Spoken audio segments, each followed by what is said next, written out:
Hey How you Shannon, doing? welcome to the show. Glad to be here. Thanks for joining us. Thanks for the invite.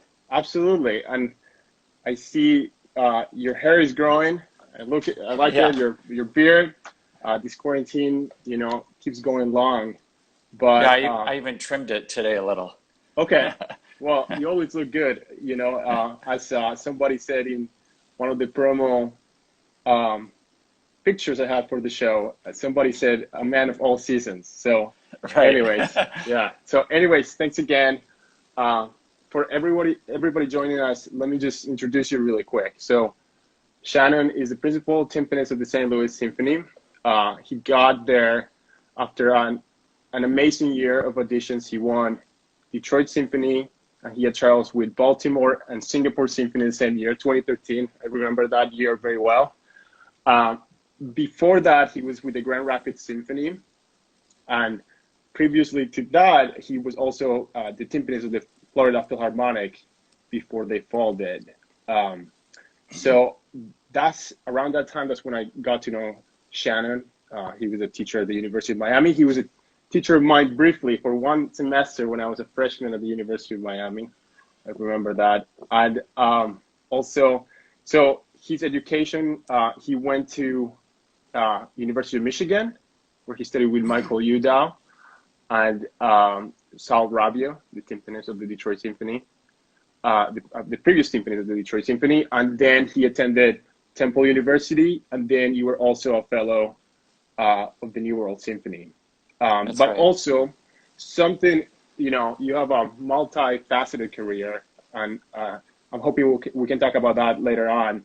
Definitely. But you also own uh, Mallet Shop, and you founded and own malletshop.com, which is a website where you can buy vintage and all sorts of quality instruments. And you're also a composer, so there are many things we can talk about today. But I want to start when we first met. I want to go back then.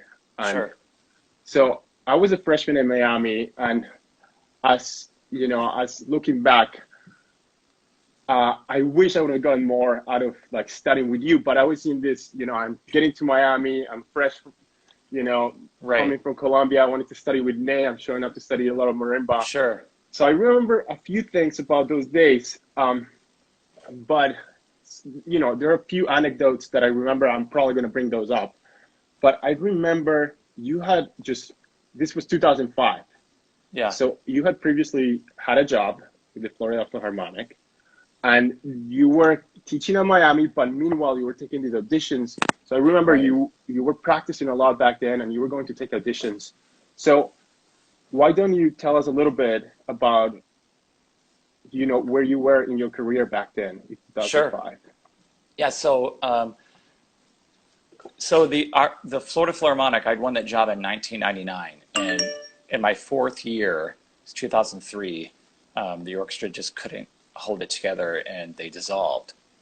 And Keith Aleo had gone to Zildjian to work in the Boston area, and Ney Rosario contacted me. I think Keith must have given a recommendation, and Ney contacted me and said, "Would you be interested in taking over where Keith left off as a lecturer and instructing kind of the orchestral part of the program for incoming students?" And I was thrilled to do that. So I started September, I believe it was 2003, and you came on board 2005. And so during that time, it was really kind of daunting, because you work so hard to practice and get a job, and then to watch that job fall apart it was really daunting. And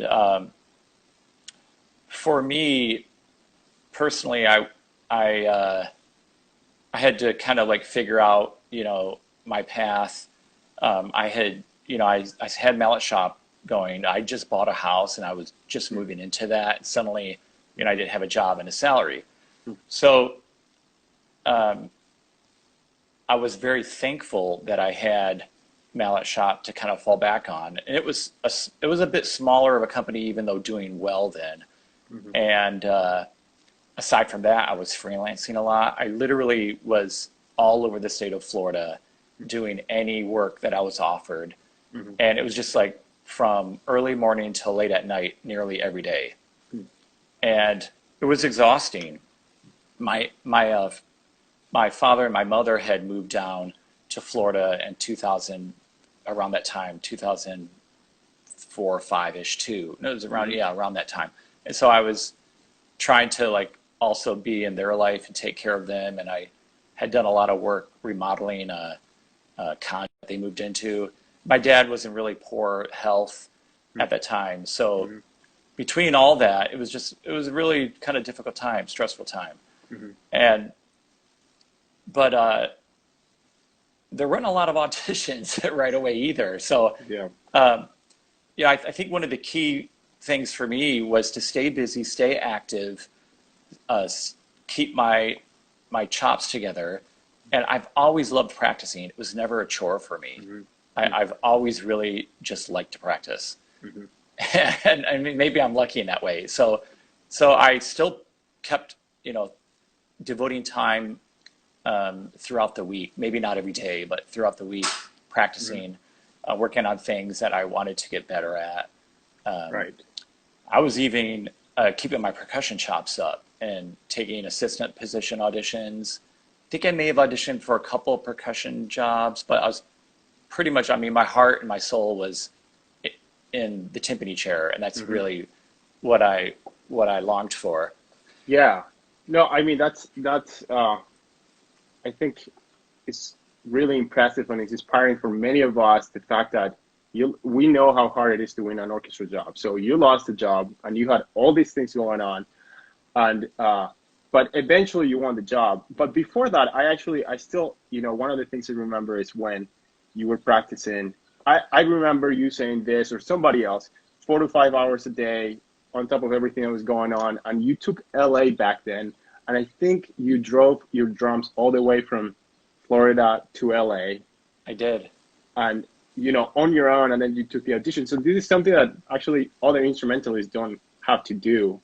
And Right. even back then, for someone, I wasn't so into the orchestral things back then, but it was kind of inspiring. I was like, wow, that's amazing. He's doing that. And then, but now I kind of get it more. You wanted to have your instruments. It makes a huge difference. Yeah. But yeah, how was preparing for that audition and under those conditions? So you clearly wanted the job.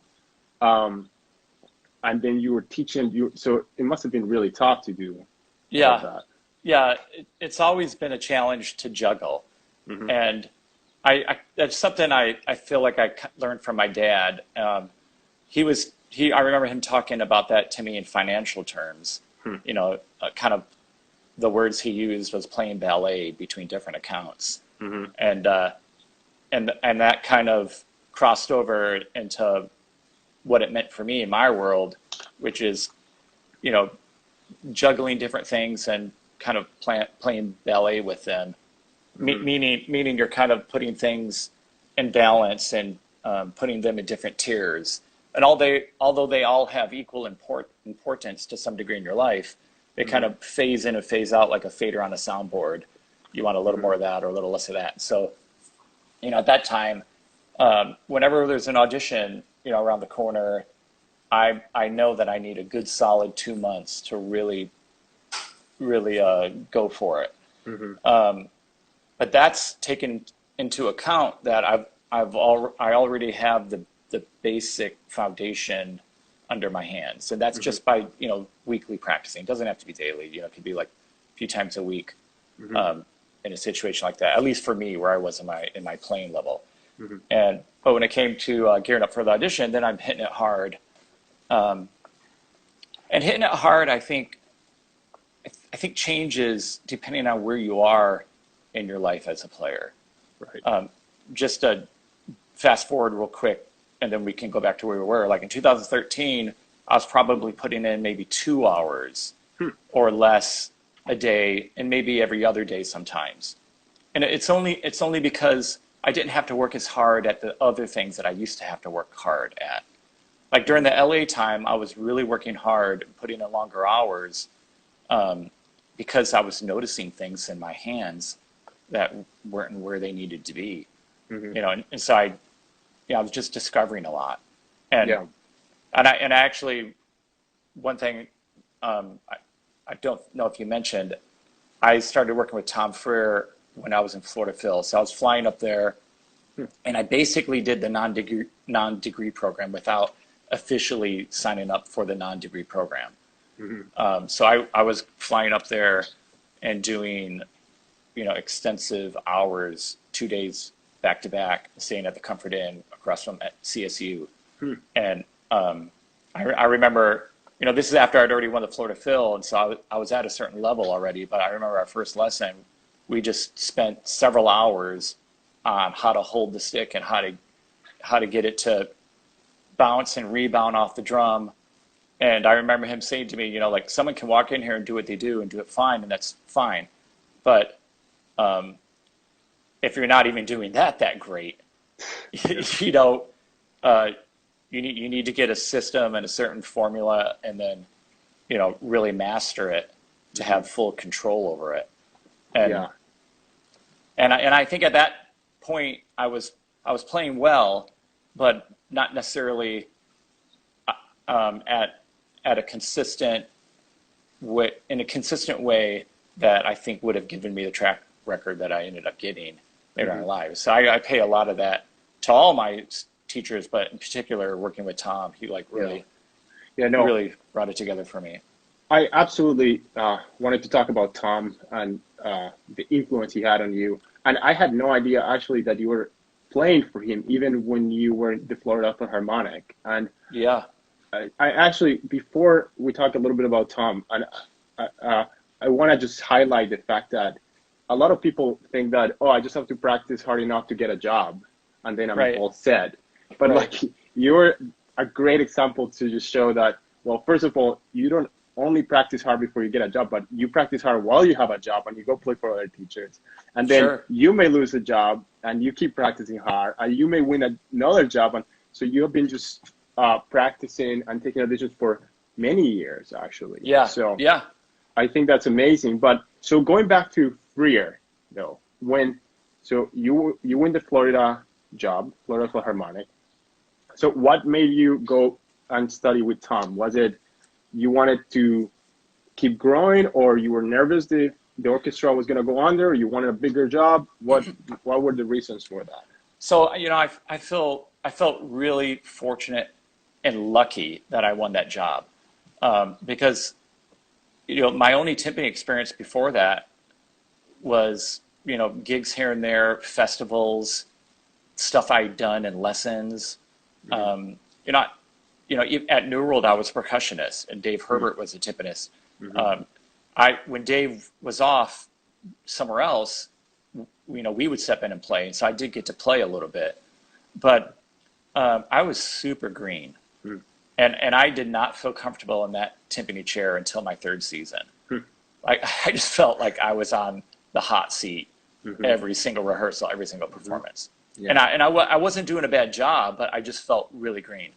And there were things in my playing that I knew needed work, Mm-hmm. like my rolls and just consistent sounds and um, just a number of things. And so I remember the very first time I contacted him, he said, well, you just want a job. Like, what do you want to work with me for? And I said, Yeah. because there's things in my playing I don't like. And he's Mm-hmm. like, okay, great. So yeah, you know, just to make an analogy, if you look at any athlete like Michael Phelps or, you know, Shaun White, like these athletes have coaches and they're already extraordinary, Mm-hmm. but they have coaches. And Mm-hmm. the reason they have a coach isn't because, you know, they're not good. It's just because you need someone to help condition you. Mm-hmm. And like even when I go through auditions now, like in some way I'll work with someone to a degree just to help as a motivator, but also to help point out things that I may be getting complacent Mm-hmm. over, and they kind of help point you in the right direction or kind of reshuffle your feet in the right direction. It's easy to fall into traps and what I mean by that is you're playing with an orchestra, you're playing a certain way because of the hall, because maybe the music director likes a timpanist who's more aggressive, or maybe likes someone who's a little bit more low key. So you start to fall into a comfort zone of playing, and that comfort zone might narrow your mindset or your scope, and so you're no longer thinking outside of the window of or maybe you're not developing to be a contender in today's world because things are changing a little bit. Mm-hmm. You know, sound is changing, and Right. I had an interesting conversation real quick with someone who's doing a like a thesis paper on timpani playing and the sound of timpani. And one thing I'd mention is that sound evolves just like languages evolve. Mm-hmm. And, you know, the timpani style of the 1960s, 1970s, 1980s is very different than the timpani style and playing today. Mm-hmm. And if you're a great player there then, even in the 80s or 90s, but you're not evolving as a player and your sound isn't evolving, you're going to get stuck in a time warp. Mm-hmm. And then you're wondering, well, why aren't I advancing? Why aren't I winning anything? Well, maybe it's because you're playing well, but you're playing well for a different time that doesn't necessarily Mm-hmm. consider that Right. the sound that's appealing to them anymore. Yeah. I actually, so something I get out of this and is the open-mindedness that you gotta have to keep growing, right? So in my previous interviews with Leo and with Matt Strauss, you know, it's a common fact that you keep growing. You know, you're in your 30s, you're in your 40s, you're still taking lessons and learning from these people. And you have talked about Tom, but you were open-minded enough. Like, you know, you studied with Mr. Abel before you went to Temple, which is like, you know, completely opposite school in some ways. But you were Yeah. open-minded enough. You realized that Tom would provide for you something on timpani that was very valuable, and you went Right. and you took it, right? Exactly. So I love that. So I want to go back to the story. You know, so we're in Miami. You're taking these auditions. Eventually, you won Grand Rapids. How many years was it from the Florida Philharmonic when they folded until you won Grand Rapids? It was 4 years, if I remember. So during that 4 years, towards the beginning of the 4-year stint or interim, there were not many auditions. I remember there was Cincinnati, and then there was really nothing for a while, and then suddenly Mizel's Orchestra in Spain, there was LA Philharmonic, Grand Rapids Symphony, and I don't remember, there was another one there. Suddenly there were, you know, a bunch of auditions, and I took them all. I did well at all of them. I was Final Four for Cincy. I was in the finals at LA. I think there were 11 of us or so, and then runner up for Mizel's Orchestra, and Alex Afali was offered that, and then Grand Rapids was the one that I was offered. And even though it was the smallest, I was still thrilled and happy because I wanted to get back on stage. The thing that was burning me out was I call this chasing the dollar. You know, when you're gigging and freelancing, you know, you're happy to have the work, but I call it kind of chasing the dollar mentality, because in that kind of culture, I can't really develop my sound in a way, and I can't really develop my playing in the way that I felt I could with one body, with one group, one hall, one group that I always played with. I felt in that kind of environment I could really move or evolve better. And so financially it was probably similar, if not maybe a little bit less, you know, between freelancing and teaching at University of Miami, between all that, I think it might have been financially a little bit less going to Grand Rapids Symphony, but that wasn't the goal. You know, the goal was to get back on stage with an orchestra and start developing my sound, burning through repertoire, and just being part of a collective musical body, and that's Yeah. why it was really good for me. And perhaps better quality of life. You're probably not on the road all the time, et cetera, et Exactly. cetera. Yeah. And I remember, I won't mention any names, but I remember like one or two like Grand Rapids Symphony, like, what are you gonna take that? I'm not gonna take that audition. Like it was like beneath them or too small of an orchestra or whatever. And it's like, everyone has their own, Right. their own thing in life. But for me, Yeah. it was about getting, Hmm. for all the reasons I already stated. So it sounds like you always wanted it. Was there ever a time where like I lost a job, this audition thing is really tough, I keep making finals, I've got this company, I got this teaching job in Miami, maybe I should. Was there ever a time where you're like, maybe I shouldn't keep going these auditions or? Not at that point Okay. because, you know, I was still, I was in my early 30s, so I still felt um, a strong desire and passion to keep playing, and Hmm. that I wasn't ready to let that go. I think now, like if St. Louis Symphony folded for Hmm. some reason, now that I'm older, and I don't know that I would necessarily just hit the audition scene again. Hmm. I'm not sure. I probably might go a different direction because mallet shop is bigger, Hmm. fabricated my own instrument, and there's other things I enjoy in life. Hmm.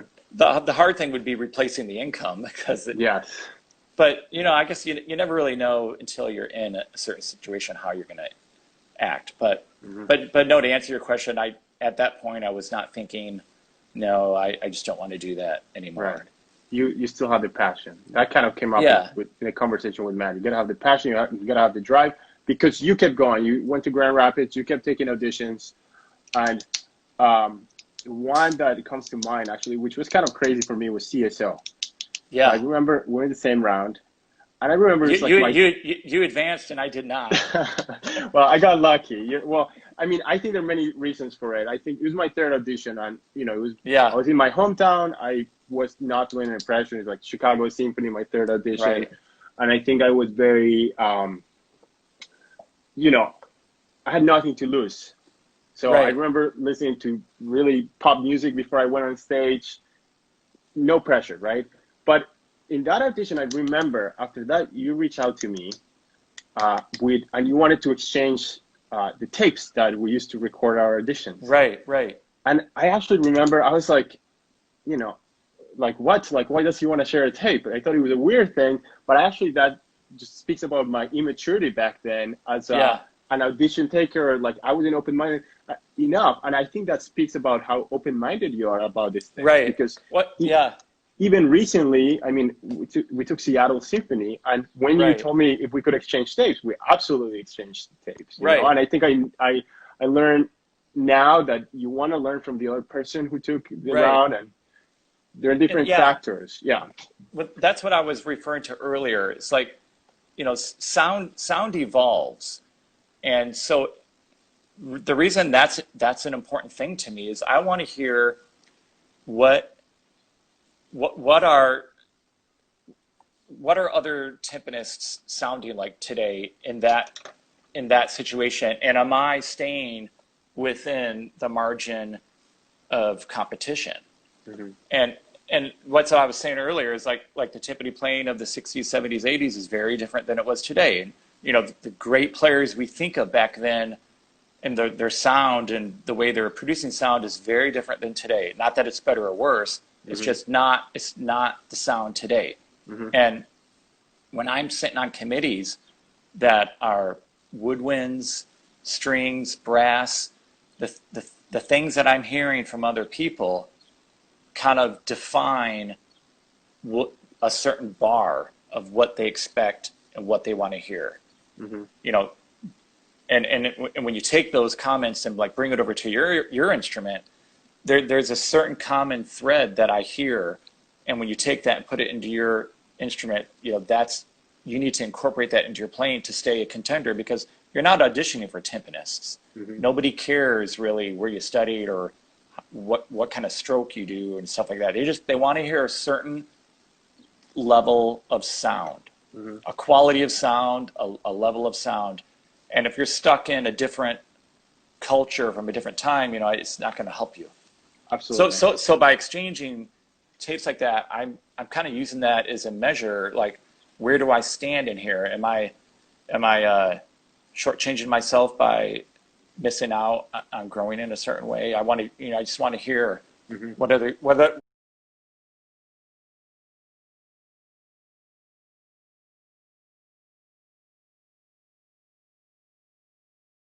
other guys that are in the audition scene are sounding like. Yeah, absolutely. I mean, I think that's very inspiring. In some ways, like some other people would just be like, "Hey, I just play this way. I play with a beautiful sound. That's it. This is what I do." And there are Right, these tribalist, like schools where it's like, I just do this way or do this way.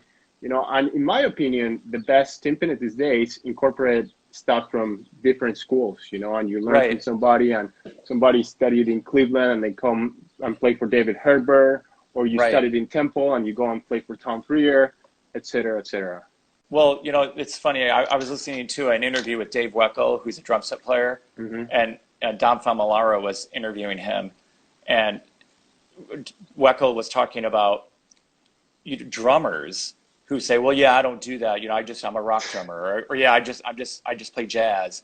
And it's like, well, if you're only going to learn one thing, fine, but good luck getting work. Yeah. It's like in his book, being a great drummer is being able to pretty much play any groove, any style, any tempo, so you can get employed, Hmm. so you can work. And if you're stuck into well, I just play this way on timpani and they don't like it tough, well, good luck getting work. Right, right, right, right. Because I think to a degree, all we do every day on the job is play and modify our playing to the conductor's comments. Hmm.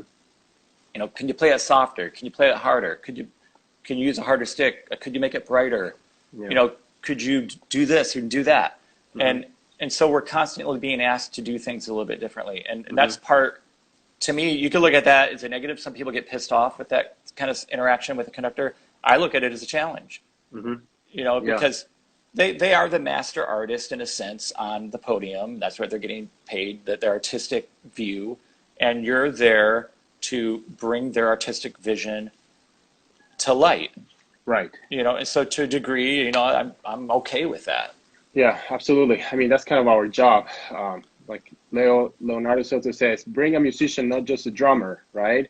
Right. And going back to the drumming thing, you posted this amazing video playing some Dave Weckl transcription, All right. and it kind of answered a question for me. Like earlier uh, this week, I was talking and speaking with my girlfriend. I was telling her, like, sometimes I feel like I'm such a generalist. Like I'm kind of trying to have these projects where I'm like working on my rudimental drumming on a pad, and then I'm thinking I'm playing like maybe a ragtime. Maybe she can accompany me on piano, and I'm thinking like, man, sometimes I wish I could just play timpani and that's it. But Yeah. actually, the last 3 or 4 interviews I've done are with people who do everything really well. Like you are playing drums at great. I mean, you were a great I mean, you're still a great percussionist. You were, you went to New World and played percussion in New World, and you had this drum pad rudimental thing.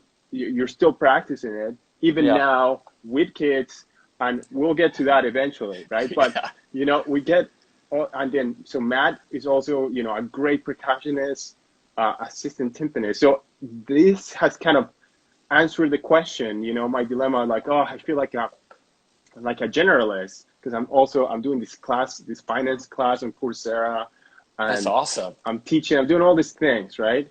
So, anyways, like, well, I guess let's get to it. How do you do it? Like, you have 3 kids at home under 6, right? Uh, you're running a business even now in the, like, it seems like you're busy even now during the Yeah. quarantine, but you run a business that you funded.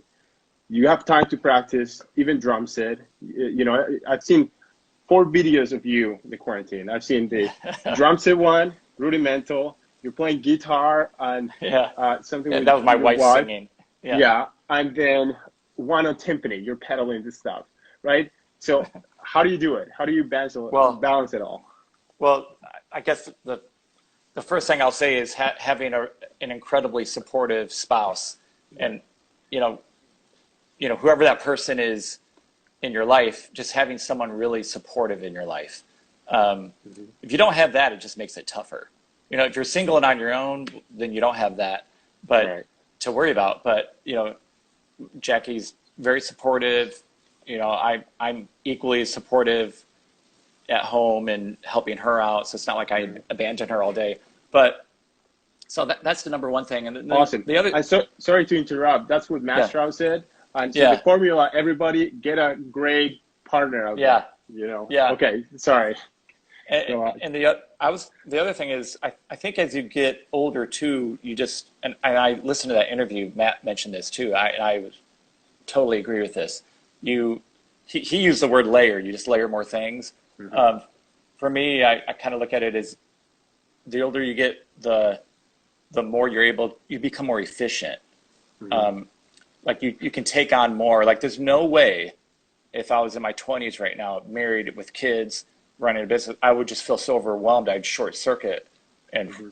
I'd just be out of whack, Right. and so I think as you get older and as you're realizing this now, you're taking your finance class, you're doing this Simon G show, you're practicing, Yeah. you're working, you just take on more and you become more efficient with your time. Hmm. Um, so, what, and by being more efficient, it's like I don't need to practice 5 or 6 hours a day gearing up for an audition because a lot of the foundation's there. So it's just kind of getting things conditioned again. Hmm. So what used to take me 5 hours, I can accomplish in an hour and a half. Hmm. You know, so that I think you just become more efficient and you learn to manage. You get better and you become more seasoned, and that's pretty much. I would say that's how I do it. That's great. Yeah. So this efficiency thing kind of circles back a little bit to Freer, and he has this like 10 minutes practice um, technique, and then now before you, so you had this unprecedented. We haven't gone into your unprecedented year of winning auditions, right? So Yeah. you win Grand Rapids, you keep taking these auditions. I saw you Right. in some of them. Uh, I think there was Chicago. San Diego. Yeah, actually, San Diego. That okay. happened twice. San Diego happened twice. Hmm. So you kept going, but it seems like eventually you caught fire, right? Like it was Yeah. 2013. It was back to back to back, St. Louis, Detroit, Baltimore. You won St. Louis and Detroit. You got a trial in Baltimore. So what clicked? What were you doing back then? Is there anything we can take from that? You know, I'm asked that often, and I kind of try to go back to that year and my mindset and my playing. And what I always come back with is everything I'd done before that got me to there. And I remember when I would practice that I I felt I'm thinking of this interview I heard with Steve Gadd, where he was just playing so much that the sticks felt like an extension of his arm. And I remember that time just playing behind the timpani felt really easy. I felt like it was just really easy and smooth. Hmm. Um, I didn't feel like I was struggling and working hard or tripping over myself.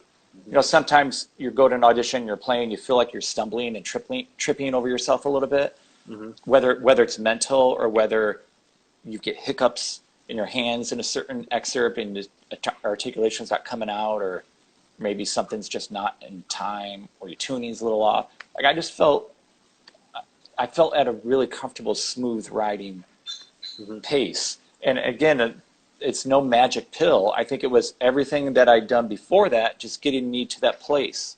Hmm. Um, I think I think balance in your life.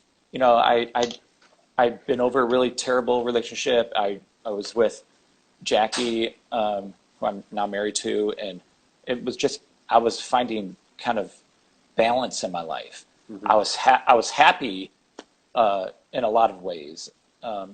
So there wasn't a lot of negative energy coming at me. Hmm. And I had a job, even though it was like a smaller job. I still had a job, and so I found comfort in that. So if I didn't, like Jackie and I always talked about, like if you don't move on, like Grand Rapids is a great place to live, and I'm happy to be making a living playing timpani. Yeah. It didn't have to be a bigger gig. Right. The only thing that drove me was I wanted a better artistic situation. Hmm. It wasn't even money Hmm. motivated. I just wanted a better artistic situation where um, I just felt more artistically fulfilled. Hmm. Yeah. Um, and so, um, you know, you might think of the book that John Tafoya and Jason Aheim often refer to, and it's like the 10,000 hours of practice. Yeah. You know, it's kind of like that. You know, like my 10,000 hours clicked. You know, Right. the wheels Yeah. rolled, and it was 10,000 hours, and it happened to be 2013. You know, Right. and so I I was mean, just playing comfortably. and it's not like an easy thing. It doesn't just happen. I mean, you had that was 10 years. I mean, since you Oh yeah, lost that job with the Florida yeah, Philharmonic, and it's like 10 years of diligent practice, of working hard, of showing up to right, auditions, some workouts, some don't work right, out, same thing. But it seems like you also in your state in life, a balanced state. That is something that I guess we all should acknowledge and try to be aware of. It's not just how much work you put in, but also trying to be happy where you are while also still pursuing this passion. You still got to pursue it, but you have to be okay where you are. It's not, you weren't desperate, like, oh my God, I need to win these jobs, right? So, right, right. so I mean, it's tough, easier said than done, but sometimes these things click, and that's why we keep doing, what we do. We keep practicing and stuff. It's like Yeah, performing, right? Sometimes it clicks. Sometimes, right. um, If you love what you do too, you know, you know, it always helps to enjoy what you do. mhm, It makes it more, you know, just more fun. yeah. So now you got this job, a great job. Everybody would agree, Principal Symphony St. Louis Symphony. And you have kept still a very active life. Not just, you don't just play timpani, but on top of what we just said before, you also have composed, I'm not sure Hmm. how much composing you're doing these days, but you Not wrote a as few much as I want pieces. to. Yeah. Yeah. And won some prizes. You have kept running your business and you started innovating, right? And I guess I want to get into the Gigster, the vibraphone you uh, Yeah. designed and came up with. But I just want to like give some background of what I think about you. I think you're a very creative person. Uh, just another anecdote that I remember when I was studying with you. One of the things you were asking me, you were like, "What are you doing this summer?" And I had no summer plans back then. And my aunt lived in Miami Beach, so I was gonna stay with my aunt in Miami Beach, which is kind of far away from the University of Miami. I didn't have a car back then, Hmm. and I think you suggested, why don't you bike? It'd be great exercise. Why don't you bike to school and come and practice? And I'm like, this guy is crazy. But now that I know you, I'm like realizing like, Shannon was just being creative, not only you get in shape going to practice, but you get in shape, but you get your Yeah. practice. And so you're thinking creatively, right? So this stays with you, not only as a timpanist, you're thinking creatively. You got your business, but now on top of everything, having a family on this stuff, you're coming up with a vibraphone. So how did that came up about? Like, how do you design this? What made you do it? Tell us a little bit about it. So when I was in Grand Rapids, I came across this instrument for the first time. Then it was called a galanti. Hmm. Is a vibrofinette, they were made in Italy in the 50s, Hmm. and they were small little vibraphones in a case. So whenever I would get one in, which wasn't often, we'd get them worked on, serviced, etc., and on the site, and they'd sell pretty quick. Um, I just fell in love with that instrument. I'm Hmm. not even a vibraphone player, Hmm. but I just thought, wow, this is like the coolest instrument ever. Hmm. Vibraphone in a suitcase. But the bars were thin. They sounded like crap. It was a small range. The motor was single speed. It didn't work very well. And I mean, it was cool, but it was kind of like a bit of a rinky dinkiness to it. Mm-hmm. And I thought, wow, this would be really cool to redesign and just bring it to the next level. Mm-hmm. It'd be really cool to do this one day. And I started doing some research and tried to get things going back then, but I was just hitting roadblocks left and right from whether it was someone I was reaching out to for help or advice, or just trying to find out different machine companies that could do different parts of it. I reached out to a couple existing builders to see if we might be able to do something in partner, but I'm just really reaching roadblocks. So it kind of sat on a back burner, and about 2 years ago or so, I was like, you know what? I met somebody who was part of a St. Louis case company. And so I walked in an antique store and I saw this old, like World War II Army trunk, kind of like a steamer trunk, but it would open up to a desk, and it had drawers that would pull out. And I was like, this is really cool. And I bought it, and I brought it to them to fix a couple of the drawers. And as we were talking, I found out that they did a lot of the trunks and cases for our orchestra. And I was talking to one of the guys who was also kind of an artist who fell into that company. And we started talking, and I was telling him about this case, and he's like, oh yeah, we could do that. And so we met. They drew up, along with my design, they kind of like drew up on CAD drawing, the basic drawing of it. And so that was the impetus to launch me restarting this. And even though like I'm not working with them anymore because the case design was too involved for them, and I have a different case company that has like a five access point CNC machine that can really do the case well, like all angles of it. That's how it started. And so from that point, I just started reaching out and doing a lot of calls, investigating to find out where I could get different parts of it made and manufactured. And all the pieces started falling together, and I was like, this is going to happen. It's going to happen. And so it was just kind of research, a lot of determination, when you get a door shut in front of you, to just know that that's not the only door, and to keep looking, and word of mouth. And like, it just happened. And suddenly, I had my cost analysis sheet, and finally I'm like, you know what, I'm going to be able to do this and not go broke doing it. Like, I can actually make a profit at this. And so that's how it started. And it was a long road and a long process, a lot of trial and error, but we've got a great product now. We were at PASIC. I've got 9 sold right now, with a few others pending, and we're just starting production right now. So I'm excited about that. So I encourage everybody checking out this video to go check out the Gigster. It's really cool. You can travel with it. I'm sure it sounds beautiful. So I mean, man, that's awesome. And you're talking about the persistence. It's like, I guess you gotta have that, like, grit, as they say in that book, grit. And that comes in handy when taking auditions, when running a business. And but it's interesting, your teachers are also all super creative, right? Like, you get Tom, like with his company, he's always innovating. Beautiful mallets. Abel, even Udao, I feel like he was always tinkering. I'm sure they all had an influence in you in that respect.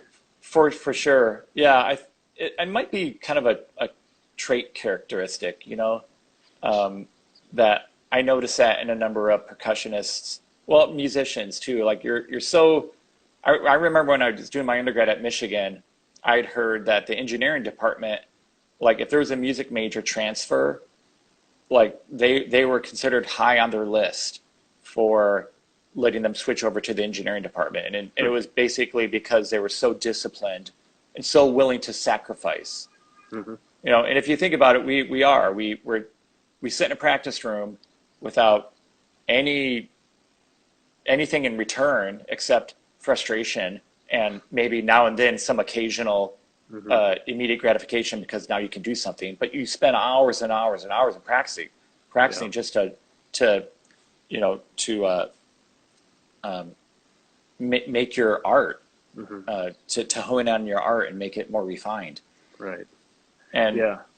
so you develop these disciplined characteristics, these traits, and I think you know that is something that cultivated at a young age for me and just stuck with me. And so both my father and mother are pretty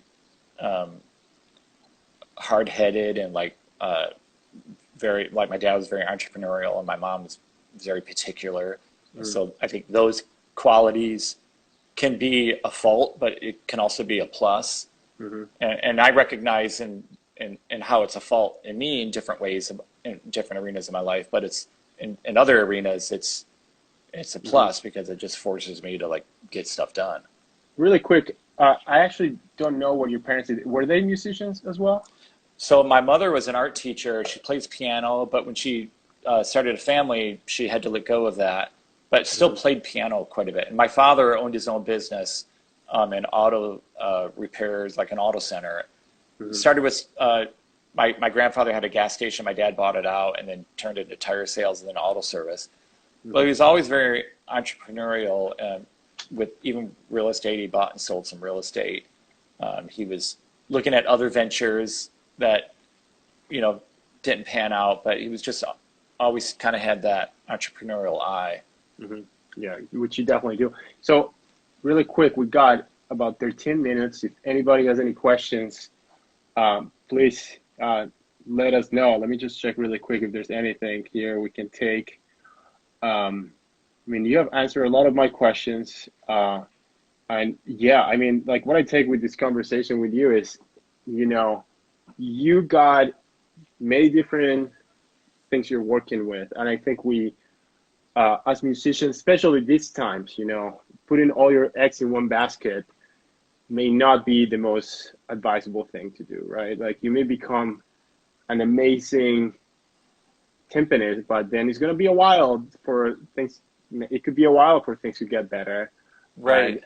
the fact that you've got these other sources of income and other projects, I think not only, it doesn't only give you security, financially, but also keeps your life interesting, right?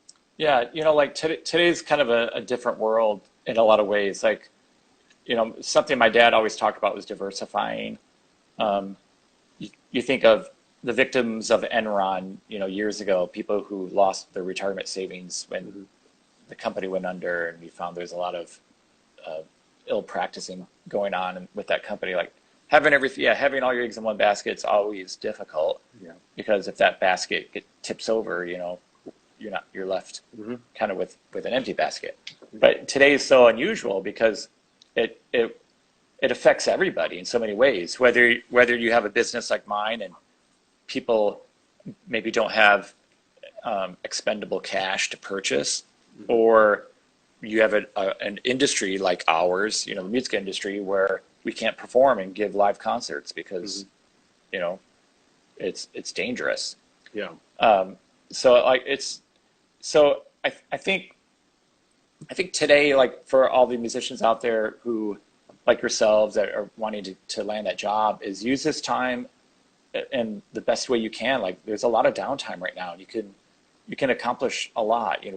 Make these little small step improvement Mm-hmm. courses or curriculum for yourself. Like what do you know where it's funny, my cousin who I'm thinking of this story. My cousin graduated with a degree in education, and this is back in the 80s, and there was just no jobs teaching back then. And he said to my father, it's like, I'm thinking of going to chiropractor school, but it's 3 years. It's 3 years, and I just graduated with a degree, and I'd be starting over. And my dad said something that always stuck with him, and it always stuck with me. And he said, well, 3 years is going to come whether you go or not. Mm-hmm. Yeah. Meaning, in 3 years is going to come whether you go to chiropractor school or whether you don't go to chiropractor school. So why not have 3 years pass and be a chiropractor? Mm-hmm. So, this quarantine is happening, and it's maybe going to be another half a year or more. So how do you want to come in on the outside or the entail of it? Where do you want to be? Yeah. So you can set up your little steps and just start checking them off and know that, hey, I've accomplished this, I've accomplished that, I've got this done, this in my plane is a lot better. And I think that's the way people could really utilize this time right now. Yeah. Yeah, absolutely. I think that's great advice. I mean, I'm doing certain things. Like one of the things I'm practicing is I'm doing more rudimental drumming because I didn't do much of that growing up in Colombia, right? So I'm trying to get through this Pratt solo. But actually, it's really helpful the way you put it. You know, set your goals, like to have specific goals that if you can cross them out, then you can look back and you're like, look at all that I accomplished, and I'm better off whether it's in this music thing or something else I decide to do. Right. So yeah, I think that's awesome. Great advice. So let's check out some questions here really quick. Josh Jones asks, when it clicked, was it more technical comfort or was it comfort of expression? I think it was both. Where I kind of resolved with expression is I didn't want to do anything that was beyond the music. So I wanted it to sound as natural in the context of the music as possible so that anybody listening could hear the tune behind it. I didn't want to do anything that was over the top, and I wanted to make sure that I wasn't doing anything that wasn't enough or wasn't heard. And that was a comment I had heard back from Joe Becker after the Detroit audition. He said, with the thing with your playing at that point was that you never did anything that was too much and never not enough. It just you could hear the phrase and it sounded natural. And that was something that nobody said to me. It was just something I kind of came to my own resolution. Mm-hmm. I remember Herbert saying back in New World when we were together, he was saying, the ink is just the ink, but you've got to know the tune and know the orchestration to make it sound like it. Mm-hmm. And so it might be, maybe it was kind of that, and maybe rolled up into where I had evolved at that point, that I wanted to I wanted people to look at the music and hear the tune, right, but not just affectate it so much that it was just offend somebody. Like, well, what are you doing that for? Yeah, and probably because you could have this expression because you had good technique. Your technique was feeling good back then. I'm sure. I mean, had to. Yeah, I think if your hands aren't where they need to be, you're going to have a hard time executing the phrase you might want to make. Yeah, absolutely. So making sure your technique is together and in control is really important. Mm-hmm. Dave Tarantino talks about your different sets of timpani, that you old Ludwigs with calf, Dresners. Do you have them down there by any chance? You're down, yeah. Are you down in your studio? Yeah. So let's see. Can you see that? Cool. Wow. Those are awesome. My Ludwigs. These are my Walter Lights. There's my drum set. Sweet. My Dresdener. Could you see that? Was I pointing it in the right direction? Yeah. All right. So my Dresdeners are at the hall. Okay. So they're not here. Mm-hmm. I've got the piccolo here, but it's in a case. Yeah, awesome. The more drums, the better. Yeah, absolutely. I mean, I'm sure. I mean, I know I would, if I had all the drums, for those people who were not timpanists, the merrier, because we get more options. Like you have Baroque options, you have big drums options. I've got more coming too. Soon. Oh, yeah? I've got more coming. Yeah, I can't stop. Okay, what's coming?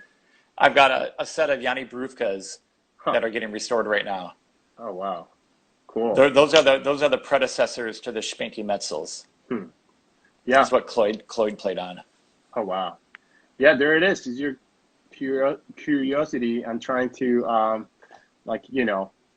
tinker and explore with different sounds, etc. Okay, let's Yeah. see. Um, Pedro Fernandez asks, "How were the beginnings of Mallet Shop? Yeah. Were So you always an instrument collector?" no. So when I finished New World, I didn't have any instruments, and I was spoiled at New World. We had everything, Mm, and so this is like 96, 97. That's kind of when people started even getting online. mhm, I remember I bought my first PC. It sat in a box for months, and finally I like took this thing out, and I explored the web for the first time, and it was awesome. And mhm, I remember, I had an AOL account like most people then, and I saw classifieds and I saw some instruments for sale. So I just, for myself, I, saved up some money, bought those. I did the work on them. And then whatever I didn't want, I sold, and I had a little members.aol.com webpage. It was so like basic. It was mm, unbelievable. mm, And I used that money to pay for the ones I wanted to keep. mhm, That's how Mallet Shop started. It was just out of necessity. I needed some instruments. mm. And so then it just kind of kept going. And then I get people would say, hey, if you find this, could you clean this one up for me? Or if you find this, let me know. I'm looking for one. And it Yeah, just kind of snowballed, and it just slowly evolved into what it is today. It wasn't, I didn't have an idea one morning and say I'm going to do this. It just kind of turned into it out of necessity. interesting. You were along with like Amazon probably. Maybe if you were selling books instead of percussion instruments, you could have been the next Jeff Bezos. Right, So, exactly. okay, let's see if I see anything else. Somebody Uh, asked something about composing. Do I let's want to see. compose more? Oh yeah. So, do you want to compose more? I How do. and when? So Mark Suter is a member of the Silk Road Project. I've written for him in the past. He's asked me to write a piece for Mm, um, vibe, trumpet, and I think cello. mhm. So I'm excited to do it. I just haven't started yet. Cool. That's Yeah. all. So we got Yeah, 2 minutes. I got the 2 minute warning. yeah, Uh, well, you gave us some great yeah. tips. Windows 95. That's right. Yeah. That's You gave before Windows 95. I remember when Windows 95 came out. I was like, ooh, there were like people waiting in line for 45 minutes. right. Okay, so we have a minute and a half. So you gave us some great tips on the coronavirus, like what to do during this time, kind of set your goals. Is there anything else you want to leave us with? Um, I would say I'd leave you with, don't be discouraged and don't be down when you're auditioning, when you're practicing. It's easy to let it kind of define you, but you just have to remember it takes time to develop. Hmm. Like you finish grad school and you think, oh, I've finished school with Mr. Abel or Tom Ferrer or Chris Lamb or Joe Pereira or Ed Steffen, whomever. It's like I'm ready to conquer the world. Not everybody is, Hmm. there's a lot of information and now you've got to get it under your hands and learn. And you can be a great player, but maybe not have great ensemble skills, and maybe you don't get tenured. Hmm. That happens. So it takes time to develop all these skills, Hmm. and you just have to be patient and just remember you got to just love the music, Yes. and be patient. I think I've always admired that from you. I've never seen you defeated or down, always open-minded, with grit, with auditions. I would chat with you. You always had a great attitude. But anyways, Shannon, this was really fun. Thanks for joining us. I hope your quarantine goes well, and Yeah, yeah, and I hope you and your family have a great summer. But everyone, thanks for joining us, yeah. Thanks for joining, and everyone, and stay take safe. care. Yeah.